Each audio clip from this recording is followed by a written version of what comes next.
Hi, this is Sally's Book Talk, bringing you the best books from around the world every day. Today we're discussing the subtitle of the book, I, the Heart of Change, I, the Art of Gaining Support. This essential workplace read teaches us how to prevent our good ideas from being dismissed in professional settings. Authored by John P. Cotter and Ron A. Whitehead. John Cotter is renowned for his 8-step process for leading change, establishing him as the foremost authority in organizational transformation. His works have been translated into over 150 languages. I Leading Change. I was named by TIME magazine as one of the most influential business management books. In 2008, Harvard Business Review, China, recognized Professor Cotter as one of 6 Harvard thought leaders with the greatest impact on Chinese business. Ron A. Whitehead has held various executive roles and spearheaded multiple innovation initiatives, award-winning in innovative leadership. Both authors are giants in leadership management, with I, the Heart of Change, I being their collaborative work. I'll spend about 25 minutes unpacking the book's key concepts, focusing on 3 critical questions. 1. What opposition might you face when proposing a good idea? 2. What principles should guide effective response to criticism?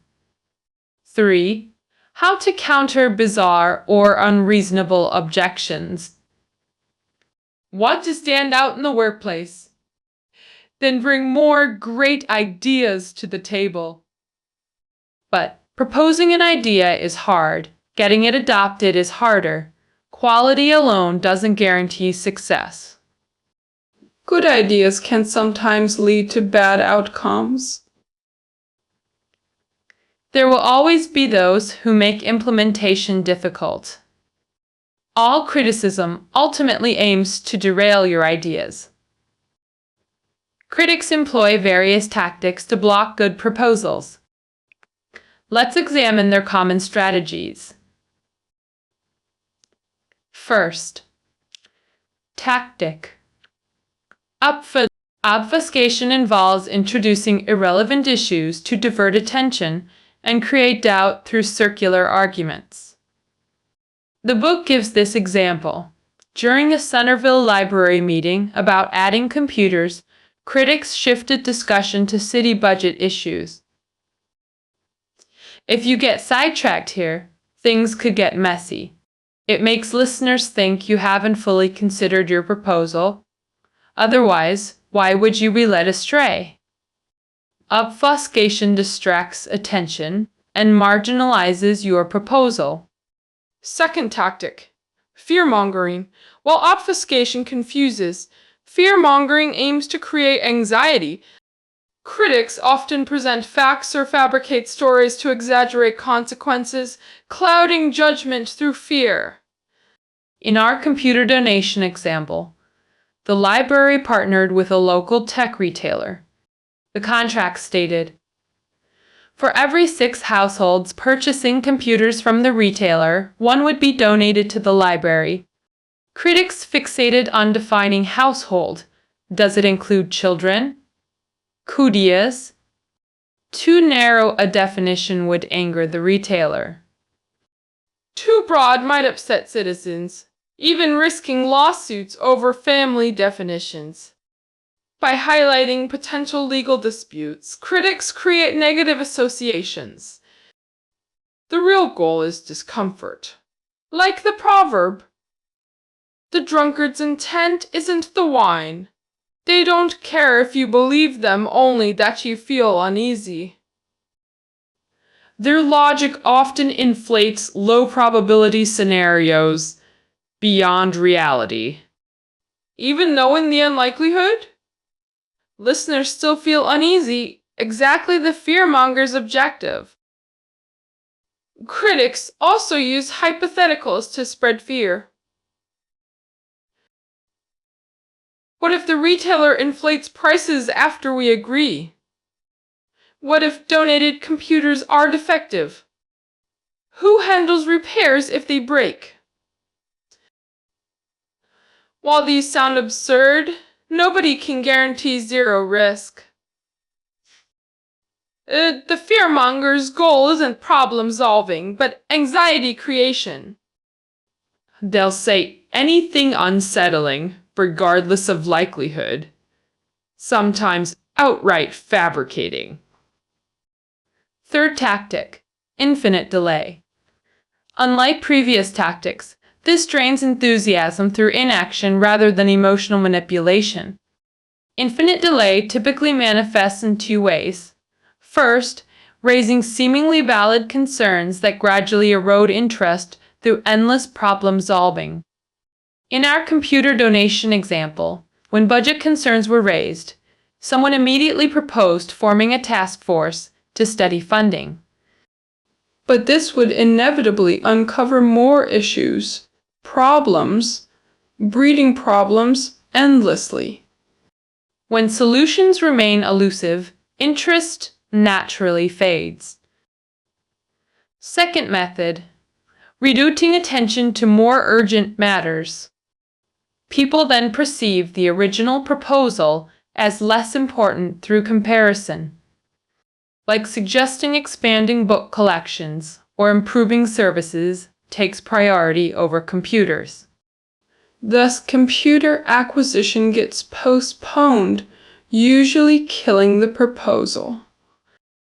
Delays drain a proposer's enthusiasm while allowing unpredictable complications. Vendor policy changes or new proposals emerging can abort good ideas. Fourth tactic, personal attacks, the most vicious method, directly targeting individuals.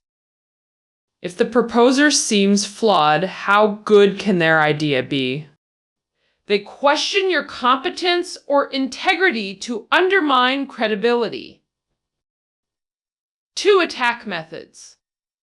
First, direct assaults on the proposer, like claiming you're too trusting of vendors, implying naivety. Naive undermines both capability and intelligence. Second method, inciting collective condemnation. Accusing you of disrespecting the group, making you public enemy more effective than direct attacks. Let's hear this verbal dagger's power. If computers are so crucial, but staff haven't addressed it. Are you implying our staff are incompetent? Frankly, this insults their professionalism. Even bored spectators perk up. Now it's about collective honor. Failure to handle this properly guarantees disastrous consequences. Let's recap the 4 attack types. 1. Obfuscation, raising irrelevant issues with mixed, valid, invalid arguments to confuse. 2. Time-mongering, fabricating potential disaster scenarios. Painting severe consequences to create unwarranted anxiety. 3. Infinite delay. Finding endless excuses to postpone indefinitely. 4. Personal attacks, questioning your competence. Character to undermine credibility. Critics often combine tactics, but all fall into these 4 categories. Does this make you reconsider sharing ideas in such cutthroat environments? With workplace politics, this intense, maybe keeping ideas to yourself seems safer. But good ideas need voicing. The real skill lies in protecting and promoting them. Now, let's explore the author's counter-strategies. Meeting rooms or battlefields. We can't predict objections, only adapt dynamically. Nevertheless, fundamental principles exist for effective response. Countermeasure 1. Leverage criticism to gain attention. Many intentionally exclude dissenters from meetings, understandable but unwise. This fear-driven approach avoids sharp criticism. But properly handled, critics can actually boost your proposal's visibility. Think. A proposal passing without debate seems artificial. It indicates superficial understanding and zero emotional investment. Approval might just mean they can't be bothered to discuss it. Such proposals get little support during implementation. Contrastingly, ideas surviving fierce debates gain real momentum. Encourage challenges. Use opposition to spotlight your proposal. This is workplace wisdom, using opponents' tactics against them, redirecting force with minimal effort. Principle 2. Keep language concise and reasonable. When facing intentional diversions with complex data tangents, maintain emotional and verbal control. Countering verbosity with more verbosity backfires. Audiences get lost in technicalities. Instead, employ inverse strategy. The longer their arguments, the shorter your responses. Brevity achieves two goals: maintains your composure and keeps discussion focused. Ensure language remains measured and sensible. Simply restate proposal's core purpose. No over-explaining or proving critics wrong. Redirect attention to main agenda. We'll consider your concerns, but let's refocus on today's topic: library computers. Remember, your goal is proposal advocacy, not debate victory. This demonstrates thoughtful planning and emotional maturity. Principle 3. Respect opponents to gain allies. When facing personal attacks, resist sarcasm or arrogance, even if capable. Alienating critics creates obstacles. Respect builds support. Key rule: rude behavior backfires. Their incivility becomes your advantage when met with respect. Similarly, your rudeness loses support. Fighting fire with fire breeds sympathy for critics. Respect positions you as the emotionally mature party, winning hearts strategically. This principle warrants careful contemplation. Principle 4. Continuously observe and understand your audience. It's natural to feel defensive when criticized. We often instinctively argue back or engage in self-justification when attacked. Self-justification, proving yourself right and others wrong, is still emotional reaction. Arguments shift focus to you vs critic, rather than your proposal and audience. True success lies in majority's perception, not defeating opponents. Your goal isn't convincing critics, but winning broader support. Monitor audience reactions, expression, attitudes, responses constantly. 4 core principles summarized. 1. Leverage criticism for attention. 2. Maintain concise, reasonable language. 3. Respond with respect. Avoid arguments. 4. Focus on audience reactions. You might think, enough theory, give practical solutions. Chapter 7 of I, the Heart of Change. I details 24 tactical responses. We'll cover 12 key ones. Attack 1. Your proposal is unnecessary. Common from conservatives, hard to change. Response. Avoid detailed justification. Use broadly acceptable statements like, continuous success requires adapting. With the times, concise and relatable. Attack 2. Funding is an issue. Budget concerns get weaponized for delay, confusion, fear. Requires immediate response to avoid being derailed. Respond. Funding helps, but shouldn't paralyze progress. Success depends on multiple factors. Attack 3. You're exaggerating the issue. Implies your proposal's unimportance to delay. Connect your proposal to stakeholders' interests for resonance. Dismissing the proposal equals dismissing their interests. Computers reduce workloads, speed research, and improve services. Aren't these important? Attack 4.